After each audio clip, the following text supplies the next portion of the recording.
Work and time पढ़ेंगे, ठीक है जी। वर्क एंड टाइम, ठीक है जी। मैथमेटिक्स पर मैथमेटिक्स में वर्क एंड टाइम पढ़ेंगे, ठीक है। अच्छा जी, इसमें क्या होता है, सबसे पहले बात करते हैं, जब वर्क हो, क्या हो, वर्क एंड क्या हो, पर्सन हो। वर्क और पर्सन की बात करेंगे, वर्क और पर्सन की बात करेंगे। आप मुझे बताइए, अगर एक काम है, क्या है, एक काम है, अगर वहाँ पे एक काम है, तो अगर एक काम है, वन वर्क है, क्या है, वन वर्क है, ठीक है। तो एक पर्सन है, एक पर्सन है, तो आपके पास क्या होगा, आपके पास ये हो जाएगा कि अगर ज़्यादा वर्क होगा, ज़्यादा वर्क होगा, अगर क्या होगा, अगर आपके पास ऊपर के लिए होगा ज़्यादा, ठीक है। अगर मोर वर्क होगा तो आपके पास मोर लोग भी लगेंगे, है ना। ज़्यादा वर्क, ज़्यादा लोग लगेंगे काम करने में, इसलिए ये क्या होता है, ये होता है डायरेक्टली प्रोपोर्शनल। क्या होता है ये, डायरेक्टली प्रोपोर्शनल होता है। प्रोपोर्शनल, आगे समझ, चलिए जी, यहाँ तक क्लियर है। यानी कि आपके पास ये पता चल गया कि अगर ज़्यादा आदमी लगेंगे तो ज़्यादा काम होगा, और अगर ज़्यादा काम होगा, यानी कि अगर आप बोल सकते हो कि अगर ज़्यादा लोग हैं, ज़्यादा लोग का मतलब क्या हो गया कि ज़्यादा मैन को क्या बोलते हैं, पीपल को क्या बोलते हैं, मैन, पर्सन को क्या बोलते हैं, मैन। ज़्यादा मैन है तो ज़्यादा क्या होगा, वर्क भी हो सकता है। समझ आ गई है, कोई डाउट तो नहीं है। अच्छा, दूसरी बात करते हैं टाइम की। किसकी बात करते हैं, टाइम एंड पर्सन की। टाइम एंड पर्सन की, टाइम एंड पर्सन की अगर मैं बात करूँ ना, तो टाइम एंड पर्सन में क्या होगा, अगर आपके पास देखो इधर देखो बच्चों, अगर आपके पास क्या है, टाइम जो है, अगर आपके पास क्या है, टाइम जो है, टाइम अगर आपके पास ज़्यादा है, टाइम अगर आपके पास ज़्यादा है, तो आपके पास जो लोग होंगे उनको मैन को क्या करोगे आप, कम लगाओगे। क्या लगाओगे, कम लगाओगे, है ना। क्योंकि आदमी कम लगाओगे तो क्या हो जाएगा, ज़्यादा टाइम लगेगा। अगर आप क्या करते हो, अगर आप मैन को क्या कर देते हो, ज़्यादा लगाते हो, आदमी ज़्यादा लगाते हो, तो आपका टाइम क्या लगेगा, कम लगेगा, है ना। ज़्यादा काम लोग होंगे तो जल्दी जल्दी काम निकलेगा और समय कम लगेगा आपके पास। समझ आ रही है। तो ये कैसे होता है, ये होता है इनवर्सली, क्या होता है आपके पास, इनवर्सली प्रोपोर्शनल होता है। याद रखिएगा, टाइम और पर्सन क्या है, उल्टा। एक चीज़ बढ़ रही है, एक चीज कम हो रही है ना। एक चीज कम हो रही है, एक चीज बढ़ रही है ना, प्रोपोर्शनल। समझ आ गई है। मतलब इधर टाइम ज्यादा लगेगा और बंदे कम होंगे तो टाइम ज्यादा लगेगा, और बंदे अगर ज्यादा होंगे तो टाइम बहुत कम लगेगा। आगे समझ, इनवर्सली प्रोपोर्शनल ये चीज है। अब आपके पास है वर्क एंड टाइम। क्या है, वर्क एंड टाइम। याद रखें ना, वर्क एंड टाइम के बीच में क्या चीज होती है। इसमें मतलब ये हुआ कि आपके पास अगर वर्क ज्यादा है, तो आपके पास टाइम भी ज़्यादा लगेगा। काम ज़्यादा है तो टाइम भी ज़्यादा लगेगा। तो मतलब क्या हो जाएगा, टाइम भी ज़्यादा लगेगा। मतलब ये डायरेक्टली प्रोपोर्शनल है। ये क्या है, डायरेक्टली प्रोपोर्शनल है। ठीक है, आजा समझ आई आपको, हैं। प्रोपोर्शनल आई समझ। मतलब ये कि अगर मेरे पास काम ज़्यादा होगा तो समय भी ज़्यादा लगेगा ना उसको।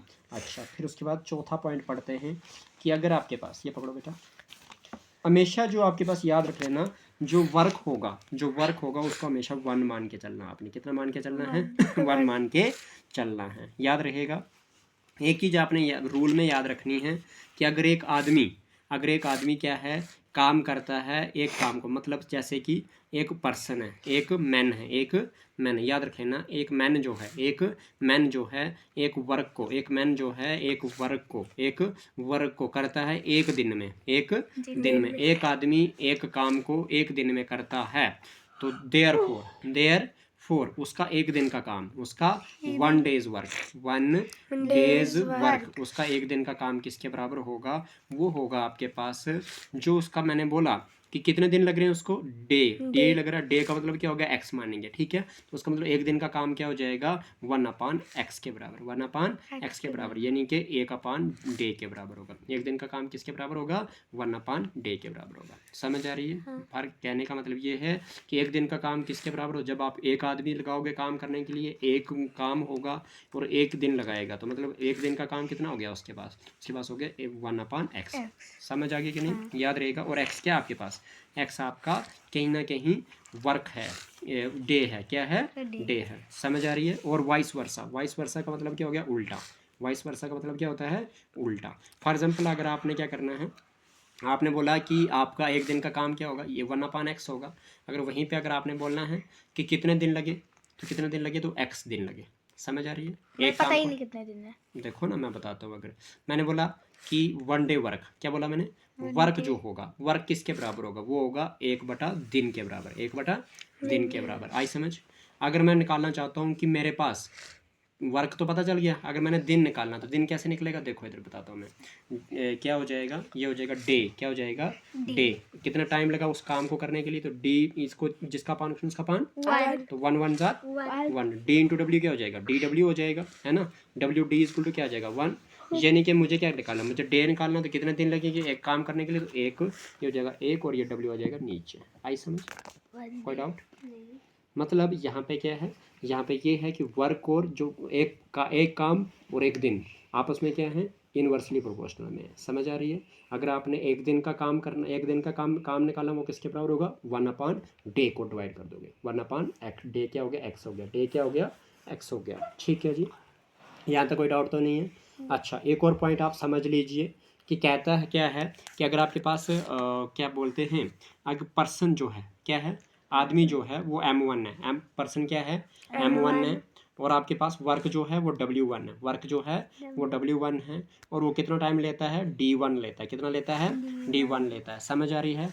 और काम कितने घंटे करता है, वो H1 के घंटे से करता है। समझ आ रही है? ओके, एक दिन की बात हो रही है ये। ओके, और आपके पास क्या हो गया, और M2 है, नहीं अभी नहीं, अभी बाद में करेंगे। फिर उसके बाद बात करते हैं M2, दूसरा वर्क, दूसरा आदमी जो है वो M2 वर्क करता है। अब दूसरा आदमी है M2, ठीक है, वो काम करता है W2, और दिन लगाता है वो D2, ठीक है, और उसके वर्किंग आवर्स जो है वो H2 है। समझ आ रही है?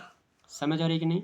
तो तब आपके उस फार्मूला क्या होगा, आपने एक फार्मूला से एक मतलब एडवर्टीजमेंट सुनी होगी, हमारे मसाले सब सच सच, MDH, हम सारे हमारे सब मसाले सब सच सच। मसाले सब सच सच का मतलब क्या था, कि असली मसाले थे। क्या थे, असली मसाले थे। क्या थे, असली मसाले थे। असली मसाले मतलब सब साले मसाले सच सच, मतलब यहाँ पे की मिलावट नहीं थी उन मसालों में। समझ आई? ओके, अगर हल्दी है तो हल्दी कैसी, बिल्कुल प्योर हल्दी, उसमें आटा नहीं मिलाना। समझ आ रही है? इस तरह से। ओके, अब क्या हुआ, वही फार्मूला यहाँ पे लग रहा है, MDH। MDH मतलब क्या हो गया कि M for man, D for अच्छा, MD और H, M मतलब man, D for day, H for hour, और वर्क हमेशा W होगा। इज इक्वल टू क्या होगा, इधर भी क्या होगा, MDH में W। समझ आ रही है? ये 1 होगा, ये 1, ये 1, ये 1, इधर क्या होगा, सारे 2 2 2 2 होगा। अब इसमें क्या होगा कि मैंने बोला कि W जो होगा, चाहे W1 है वो, चाहे वो W2 है, दोनों किसके बराबर है, 1 के बराबर है। तो जब ये 1 के बराबर है तो 1 इधर भी 1 इधर, तो अपान में 1 की वैल्यू नहीं मानी जाती है। ठीक है जी, आइए जनाब, आप भी आइए, देखिए। हाँ, MDH, MDH, M1 D1 H1, M1 D1 H1, M1 H1, ठीक है। तो क्या हो जाएगा आपके पास, M1 D1 H1 equal to किसके बराबर होगा, वो होगा M2 D2, हाँ, M2 D2 और H2 के बराबर होगा। मतलब क्या कहा मैंने इसमें कहा कि M1 D1 H1 किसके बराबर, M1 M2 D2 H2 के बराबर। ठीक है जी, तो आपके पास क्या हो जाएगा, आपके पास क्या हो जाएगा कि MDH इक्वल टू MDH। ठीक है जी, आपने 1 2 याद नहीं रखना, सिर्फ आपने सीधा बोलना है कि MDH इक्वल टू MDH, ये एक फार्मूला निकल जाएगा। W, वो W जब वर्क होगा तो तभी, अदरवाइज W मैंने बोला ना कि अगर W आपके पास 1 है तो अपान में 1 की वैल्यू नहीं होती है। ठीक है जी, यहाँ तक क्लियर है? तो फार्मूला पता चल गया आपको, ये फार्मूला याद रहना चाहिए। अब बात करते हैं कि एग्जाम्पल नंबर 9 रखना, बुक पे क्या बोल रहा है एग्जाम्पल नंबर 9 में। एग्जाम्पल नंबर 9 में बोल रहा है कि आपके पास Raj can do a piece of work in 20 days. Raj जो है वो एक काम का जो थोड़ा सा हिस्सा जो है वो कितने दिन में कर सकता है, 20 दिन में कर सकता है। And Rohan can do it in 12 days. देखिए, राज जो है 20 दिन में वही काम कर सकता है, और रोहन जो है वही काम 12 दिन में कर सकता है। तो आपके पास क्या हो जाएगा, how long will they take if both work together. अगर दोनों अगर इकट्ठे काम करते हैं तो कितना टाइम लगेगा। देखो, एक चीज़ बताता हूँ मैं आपको, राज जो है वो 20 दिन में करता है। ठीक है जी, डे लिख रहा हूँ मैं, समझ आ रही है? और जो रोहन जो है वो करता है 12 दिन में काम, है ना जी? यहाँ तक क्लियर है? अब मैंने बोला था आपको पीछे कि आपके पास जो एक दिन का जो काम होता है वो किसके बराबर होता है। जैसे कि राज, क्या लिखूंगा मैं, राज का वन डे वर्क, राज का वन डे वर्क, राज वन डे वर्क किसके बराबर आएगा। राज को कितना था, 20 था, तो 1/20 आ जाएगा। आगे समझ। वैसे ही रोहन की बात करूंगा मैं, किसकी बात करूंगा, रोहन की वन डे वर्क की बात करेंगे तो आपके पास क्या हो जाएगा, ये हो जाएगा 1/12 हो जाएगा। क्या हो जाएगा, 1/12 हो जाएगा। ठीक है जी, 1/12 हो जाएगा। ठीक है। उसके बाद आपके पास क्या हो जाएगा, क्या बोलते हैं, आप देखते हैं, देखिए अब दोनों का मिला के एक दिन का काम निकालते हैं, दोनों का मिला के एक दिन का काम निकालते हैं। तो आपके पास क्या हो जाएगा, टुगेदर वर्क, क्या निकालेंगे बेटा, together work, GETHER, gather work, together work of one day, है ना, दोनों का। आई समझ। कैसे निकलेगा बेटा, वो कैसे निकलेगा, पहले का कितना है, 1/20 है। ठीक है, दिख रहा है बराबर, उस प्लस में क्या हो जाएगा 1/12। आई समझ। अब क्या कर दो, अब आपका पता चलेगा कि एलसीएम कैसे निकालते हैं। कर दो फिर एलसीएम, 20 और किसका, 12 का, किससे करेंगे आजाद, 2 से 2 10 जार, 20, 2 6 जार, 12, 2 5 जार, 10, 2 3 जार, 6, अब 2 से नहीं ना जाएगा, 3 से, 5 ऐसे, 3 1 जार, 3 5 से, 5 1 जार, 5 एलसीएम क्या है, 2 × 2 × 3 × 5, यही आया। 2 2 जार 4, 4 2 जार 4 अच्छा। 4 3 जार 12 और 12 6 जार 12 5 जार, 6 दिख रहा है आपको, 12 5 जार 75 60 एलसीएम क्या है आपके पास, 60 है। 60 को डिवाइड किससे करना है, 20 से तो 20 कितने जार 60, 20 कितने 23 से कितना आया आंसर, 3 को मल्टीप्लाई किससे करना है, 3 से 1 से 3 1 जार 3, 20 को 60 को डिवाइड किससे करना है, 12 से 12 कितने जार 60, 5 जार 5 को मल्टीप्लाई 5 1 जार, 5 क्या आंसर आया 8, अपान में क्या आया 60, बिकॉज 3 + 5 कितना होता है 8 होता है, 8/60 आ गया।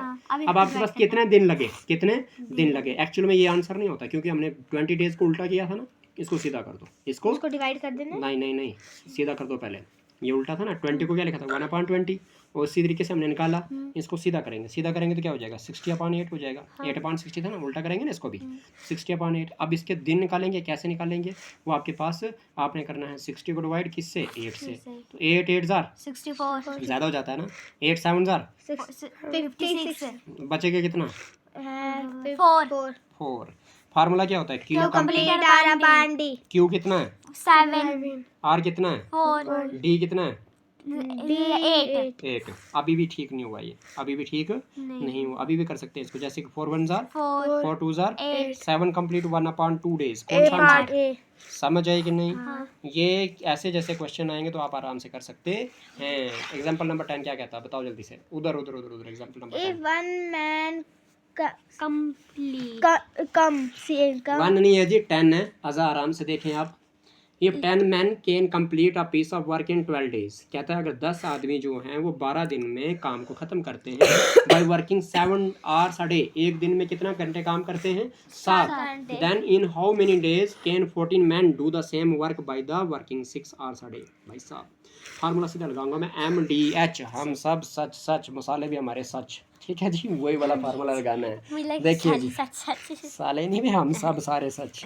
चलिए मसाले सच। चलिए एम का मतलब क्या है, मैन कितने बेटा, 10 मल्टीप्लाई बाय डी का मतलब क्या है, दिन कितने लग रहे हैं, 12 लगा दो, इनटू में एच कितने हैं, 7, पहले में आर कितने लग रहे हैं, 7, दूसरे में मैन कितने लग रहे हैं, 14, डी कितने हैं, 6 लिखा ही नहीं है इधर 6, इधर के साइड, इधर क्या लिखा हुआ है, हाउ मेनी डेज पूछा है इसने, अच्छा हाँ, हाउ मेनी डेज पूछा, इसलिए डी ऐसे ही आएगा। वो जो 6 है ना, लिखा 6 आर एच की जगह पे 6 आएगा, घंटे 6 काम करेगा वो। हमें ये निकालना है डे कितने लगेंगे। हाँ जी, 7 1 जार 7 इक्वल टू के आर पार 7 2 जार 14 7 2 जार 14 2 1 जार 2 6 जार 12 6 1 जार 6 1 जार 6 डी की वैल्यू कितनी आई, 10 देख लो कौन सा आंसर है, 10 सी पार्ट लगा पता, टफ था क्या, नहीं, देख लो इसने फार्मूला बहुत बड़ा लिखा है, मैंने बोला कि MDH फार्मूला लगाओ, निकल जाता है क्वेश्चन, बड़ी बात नहीं है। क्वेश्चन नंबर अगला, वो प्रैक्टिस एक्सरसाइज पढ़ो जरा, क्वेश्चन मुझे नहीं आता पढ़ना। What is the weight of one cube का सेंटीमीटर ऑफ अच्छा सेंटीमीटर है जी, ये क्यूबिक सेंटीमीटर है। Cubic centimetre of a metal in gram Is if weight बस of बस बस one बस बस बस बस बस मैं पढ़ लेता हूँ खुद, meter आप बहुत of लेट the बता रहे हो। बस same रुक जाइए रुक जाइए रुक जाइए, बहुत हो गया, टाइम बहुत लग गया। What is the weight of 1 cubic centimetre of metal in gram, gram में कितना मेटल का वजन होगा अगर 1 क्यूबिक सेंटीमीटर लेते हैं हम इसको, ठीक है। If weight of 1 cubic metre of the same metal is 4060 kg है, तो बताओ जी किस तरह से करोगे। कुछ नहीं यार, डिवाइड करना है इसको, क्या करना है, डिवाइड करना है। देखो मैं आपको बता दूं, आपके पास लिखा हुआ है कि 1 मीटर क्यूब, क्यूब 1 मीटर का मतलब क्या होता है, 1 मीटर क्यूब इक्वल टू किसके बराबर है, 4060 kg, किलोग्राम के बराबर। और आपको क्या निकालना है, 1 मीटर क्यूब निकालना है, तो वो किस तरह से होगा, है ना जी। सिंपल सी बात है। आप मुझे बताइए ज़रा, 1 kg में, 1 kg में ये मीटर से जाओगे सेंटीमीटर, तो एक ही स्टेप है, तो किलोग्राम से किस में जाओगे, ग्राम में, क्योंकि ग्राम में मांगा ना इसलिए। तो सीधी सी बात है। आप मुझे बताइए 1 kg एज, क्या लिखोगे, as 1 kg, as 1 kg is equal to किसके बराबर होता है, 1 kg, हाँ जी 1000 ग्राम होता है जी, 1000 ग्राम होता है, ठीक है। कितना होता है जी, 1000 ग्राम होता है। यहाँ तक क्लियर है, कोई डाउट तो नहीं है। चलिए इसके बाद एक चीज़ बताना मुझे ज़रा, मतलब बड़े आराम से और सोच समझ के बोलना। अगर मैं बोलूं कि मेरे पास, अज़ा इधर ध्यान, मेरे पास अगर 4060 kg है तो और मुझे ग्राम में जाना है, तो इसका मतलब क्या हो गया, मल्टीप्लाई बाई kg है ना ये, kg को ठीक करते हैं पहले।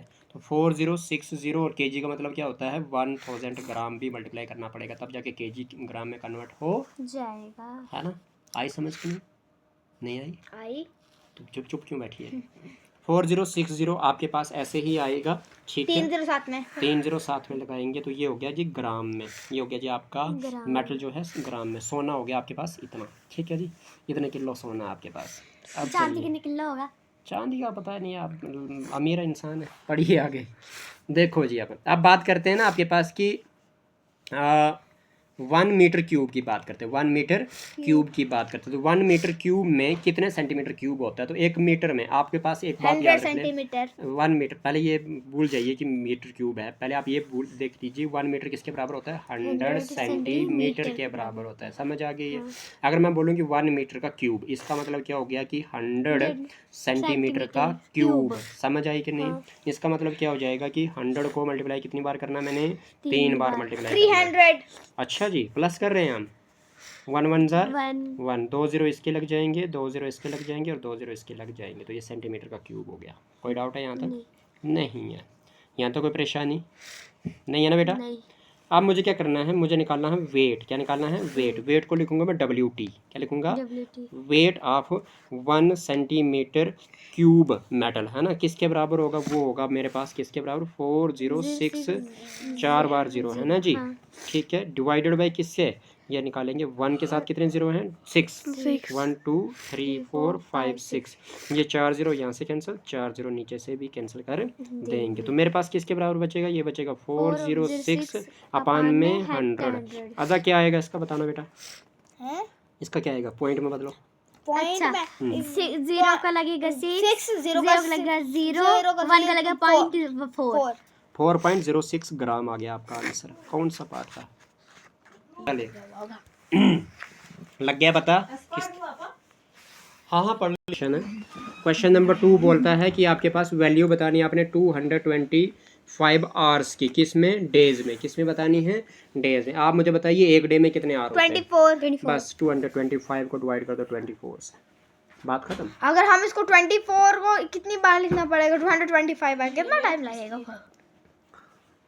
24 वीरता 24 1 जार, ये ना छोटा है ना, तो फिर क्या करेंगे, 24 को 9 से मल्टीप्लाई करो ज़रा, 24 को 9 से करो, क्योंकि 24 को मल्टीप्लाई अगर 10 से करते हो तो 240 हो जाता है, होता है ना, तो 9 से करो, तो 9 4 जार है 32 हाँ 36 मतलब 3 कैरी, 9 2 जार 18 और 3 89 21, तो 9 से किया 216 आ गया, 5 में से 6 यानी कि 15 में 6 गया, 9 बचा, 1 में से 1 गया, 0 2 में 2 गया, 9 बच गया, यानी पॉइंट का फ्री में 0, हाँ जी। तो देखो बोला 9 डेज हैं इधर, हाँ है बी पार्ट बी पार्ट नहीं है, ए पार्ट होगा। पता कैसे, क्यू कंप्लीट में है ना, इधर Q complete R upon D है ना, तो क्यू क्या है आपके पास 9 है, आर क्या है 9 है, 24 आ गया, डी तो 9 कंप्लीट 9 अपॉन 4। सर जी एक बात बोलो, अगर ये भी हुआ मैं और ये एक ये ही हुआ तो मतलब 9 कंप्लीट 9 अपॉन 4, 9 अपॉन 24, 2 और 4 6, ये 3 से जाता है ना, हाँ तो जाएगा नहीं है। गलत है सर जी। 3 3 jar 9 3 8 jar 24 24, 9 complete 3 upon 8। 9 9 complete है नहीं, 8 कंप्लीट है यहाँ पर। आप सुनोगे सी पहले, पार्ट सर जी। आप सुनोगे बेटा, आजा सुनोगे, बोलना नहीं होता है इतना, सिर्फ सुनना होता है। सुनने वालों को ज़्यादा समझ आती है, बोलने वालों को कम आती है। मैं जब इसको डिवाइड किया, यहाँ तक समझ आ गया आपको। डिवाइड करने के बाद जब आपके पास ये Q complete R upon D में आया तो वो क्या है 9 कंप्लीट 9 अपॉन 24, तो ये 3 के टेबल में डिवाइड होता है, ऊपर वाला भी और नीचे वाला भी, तो 3 का टेबल पढ़ लो, 3 3 जार 9 और 3 8 जार 24 तो 9 कंप्लीट 3 अपॉन 8 आ गया। कौन सा पार्ट आ गया अब, सी पार्ट। सी पार्ट आ गया। ठीक है जी, चलिए क्वेश्चन नंबर 3 क्या कहता है। क्वेश्चन नंबर 3 कहता है कि कन्वर्ट रुपीज 25 रुपीज इन पैसे इनटू पैसा। देखो 25 रुपीज़ है ना, पैसे में जाना है ना। मैंने एक चीज़ बता दो मुझे ज़रा, एक सिंपल सी बात बता देना कि 1 रुपये में कितने पैसे होते हैं जी। 1 रुपए में 100 पैसे। 100 पैसे होते हैं। वेरी गुड शिवन्या, आजा को तो ये भी याद नहीं है। 25 इंटू में रुपीज़ का मतलब क्या हो गया, 100 पैसे से मल्टीप्लाई करना पड़ेगा। 2500 पैसा कौन सा आ गया ये, 25 सी फॉर चाइना। नहीं जाना हमने चाइना वाले। चलिए what is the value of rupees 50.75 into पैसा। आपने इसको पैसे में बदलना है। किसको, 50.75 को। ठीक है, तो कैसे करोगे, 50 हो जाएगा। ठीक है, 50 को मल्टीप्लाई किससे करोगे, 100 से करोगे। 0.75 तो ऐसे ही है। ठीक है, क्योंकि आपके पास ये तो +75 कर दोगे। प्लस क्या कर दोगे 75, क्योंकि ये 75 पैसा पहले ही है ना। तो क्या हो जाएगा आपके पास, ये हो जाएगा या इस तरह से ना भी करो ना आप इसको पता किस तरह से करो, आप इसको इस तरह से करो कि 50.75 है आपके पास, पॉइंट ज़रबे जब रुपीज़ है तो मल्टीप्लाई बाय क्या होता है 100 होता है, डायरेक्ट कर दो है ना। तो 50 75 1 जार 50 75 आ जाएगा, 2 0 भी लग जाएंगे। मुझे पॉइंट के बाद 2 डिजिट चाहिए तो लगा दो। मेरे पास आंसर आ गया 57.5। कौन सा आंसर है 57.5 सी पार्ट। ठीक है जी। क्वेश्चन नंबर 5 क्या कहता है, क्वेश्चन नंबर 5 कहता है कि 70 पैसा इज इक्वल टू किसके बराबर। तो मुझे पता है 1 रुपया जो होता है वो 100 पैसे के बराबर होता है। तो 70 अपान में क्या हो जाएगा 100, इस 0 के साथ ये 0 7 अपान क्या बचा 10 0 का क्या लग जाएगा 7 1 का लग जाएगा 0.7 रुपीज़। कौन सा हुआ 0 नो डी पार्ट। अच्छा 0.70 को हम 0.7 नहीं पढ़ सकते ए पार्ट, क्योंकि इसको आप इस तरह से नहीं कर सकते थे आज़ा कि ये 70 अपान में 100 है, आप इसको 0 का 0 लगा दो, 0 का 7 लगा दो, 1 का पॉइंट लगा दो, तो 0.7 रुपीज़ ये भी तो आया। चाहे आप 0 काटो या ऐसे रख दो, बात ही की है। सी ए पार्ट। ठीक है, आपको ना आपको बहुत पढ़ने की ज़रूरत है। आप क्या करते हो, आप बिल्कुल ध्यान नहीं देते हो होमवर्क करते वक्त। क्वेश्चन नंबर 6 कहता है what time 4 hour 59 minutes before 258। वाह जी वाह, बिफोर क्या होता है पहले, कब 2:58 से पहले 4 आवर और कितने 59 मिनट। अब ये कैसे निकलेगा, माइनस करना पड़ेगा। लेकिन यहाँ पे माइनस करने पे क्या है, एक तरीका है, वो ये कि भाई साहब ऊपर वाले को प्लस करना है, 12 प्लस करना। नहीं वो तब होता जब AM PM हो। इधर क्या करना है, इधर बताता हूँ मैं, वैसे करना ही पड़ेगा प्लस क्योंकि आपके पास ये मसा 2 है ना यहाँ पे, तो इसको प्लस कर दो 12। क्या कर दो, प्लस कर दो 12, क्योंकि नीचे वाला बड़ा है ना, बड़ा है इसलिए। तो क्या हो जाएगा आपके पास 8 + 0 8, 5 + 0 5 और 12 + 2 14 में से माइनस करना है 4:59 मिनट। लेकिन अभी भी नहीं होगा, अभी भी नहीं होगा। एक तो ये तो पता चल गया आपको कि 12 प्लस करना है। इधर क्या करोगे, इधर माइनस करने के लिए आपके पास ये 8 में से 9 तो नहीं जाता, इधर से इधर लाया 18 में से 9 गया, लेकिन ये तो अब खुद 4 रह गया, नहीं ना कर सकते। इधर से इधर इसको 12 लाना पड़ेगा। तो 12 लाने के लिए इधर से जब इधर से देते हो, ये आवर्स होते हैं और ये मिनट्स होते हैं। जब आर से एक आर अगर इधर देते हो तो ये 60 मिनट बन जाता है। कितना बन जाता है ये 60। आज़ा ध्यान दिया क्या कि ये आर होता है। जब एक आर इधर जाएगा तो एक आर का मतलब इधर मिनट में क्या हो जाएगा, वो 60 मिनट हो जाएगा। कितना हो जाएगा 60 मिनट। तो आपके पास ये कितना बन गया, ये टोटल बन गया आपके पास 0 + 8 8 6 + 5 6 + 11 12 11 हुआ, 6 5 + 5 10 और 1 11। 11 हुआ ना, ठीक है। तो 11 हुआ तो आप क्या करोगे? 11 + 8 19, 11 + 8 तो 19 होता है ना? 19 होता है। हाँ 11 + 8 19 हो जाता है। हाँ हाँ वो तो ठीक है, लेकिन इसको एक और तरीके से कर लोगे आप। यहाँ पे थोड़ा सा रुक जाओ, थम जाओ पहले। इधर से इधर दिया 18 हो गया, 18 में से 9 गया 9 9, इधर कितना बचा 4 है ना, 4 में से 5 तो नहीं जाता, इधर से इधर दे दो, ये कितना हो गया 60 हो गया। 60 60 और 4 कितना हो गया 100 हो गया। हाँ। तो 100 में से 5 गया 5, है मतलब 10 में से 5 गया 5 बचा ना। इधर कितना बचा 13, 13 में से 4 गया 30 में से 4 गया, 13 में से 4 गया यानी कि 9 9 5 9। देखना जरा आंसर यही है क्या? 9 5 9 ए पार्ट। ठीक है। अब AM होगा PM होगा? AM होगा। AM एम होगा। बोलो क्यों? रीजन ये कि जब हमने 12 प्लस करते हाँ हैं, तो एम होता है तब। सुन लोगे पूरी AM भी बात, होता है PM भी होता है। PM भी होता है, पूरी बात सुननी होती है। जब आपके पास क्वेश्चन में PM पूछा हो तो आंसर AM में आता है, और क्वेश्चन में AM पूछा हो तो आंसर PM में आता है। PM में आता है। कब आता है? जब आप इसको 12 प्लस करते हो। तो आंसर चेक करना यार इसका, ए पार्ट आ रहा है। आंसर चेक करो आगे। अच्छा आगे कौन सा 6 का? यहाँ पे क्या किया, यहाँ पे जब आपके पास ये चीज़ बढ़ने लगी तो फिर से 118 आ गया ना। तो 118 में से 5 करना तो ये बहुत ज़्यादा हो जाता। आपने क्या किया, आपने सीधा इसको जब 12 दिया तो 18 में से 9 गया तो 9 बच गया, इधर बच गया 4। अब 4 में से 5 तो जाता नहीं था, आपने क्या किया, इधर से इधर दिया 12 तो ये हो गया 60। 60 और 4 कितना हो गया 60 + 100, यानी कि 40 मानना है इसको। कितना मानना है इधर 40। थोड़ा दिमाग लगा के, है ना। तो 40 मिनट ये और 60 मिनट इधर से उधार लाया आपने, हो गया 100। 100 में से 50 चले जाएंगे, कितने बचेंगे 50, यानी कि 59 बचेगा ये। आगे समझ। और इधर कितना बचेगा 13, इधर कितना बचेगा 13 में से 4 गया तो 9 बच गया। चलो जी क्वेश्चन नंबर 7 कर दो। 500 क्वेश्चन नंबर 7 क्या कहता है कि 500 centimetre plus 50 metre plus 5 kilometre किसके बराबर होगा? वाह जी वाह। देखो 500 सेंटीमीटर प्लस में 50 मीटर प्लस में 5 किलोमीटर, इसका मतलब क्या हो गया कि कैसे प्लस करोगे इसको? अपने अपने यूनिट है ना, नीचे की तो आप क्या करोगे, इसको छोटा बना दोगे। कैसे? 5 किलोमीटर में कितने मीटर होते हैं? 5 किलोमीटर 1000 आपको पता है कि 1 किलोमीटर, सबसे पहले ये जान लो 1 किलोमीटर में कितने होते हैं आपके पास 1000 मीटर होते हैं, है ना। लेकिन आपको किस में जाना है? सेंटीमीटर में। तो 1 मीटर में कितने सेंटीमीटर होते हैं? 1 मीटर में आपके पास 100 सेंटीमीटर होते हैं। तो इसलिए आपको 5 किलोमीटर किसके बराबर आएगा? 5 किलोमीटर आ जाएगा आपके पास 5000 और साथ में सेंटीमीटर में जाना है तो क्या करना पड़ेगा 100 मल्टीप्लाई करना पड़ेगा। मल्टीप्लाई बाई 100 हो जाएगा ना। हाँ छोटे में बड़े से छोटे में जा रहे हैं ना, तो मल्टीप्लाई करना पड़ेगा। यानी कि क्या हो जाएगा 5 के साथ 5 जीरो लग जाएंगे, 5 जीरो आ जाएगा, तब जाके ये सेंटीमीटर में हो जाएगा, क्योंकि हमने छोटा बना देना इसको। ठीक है, 5 किलोमीटर में जब हमने 5 किलोमीटर को सेंटीमीटर में कन्वर्ट किया तो आपके पास 5 के साथ कितने जीरो लगे 5 जीरो लगे। समझ आएगी नहीं? क्योंकि 3 जीरो लगे किलोमीटर से मीटर में जाने के लिए और 2 जीरो लगे आपके पास और मीटर से सेंटीमीटर में जाने के लिए।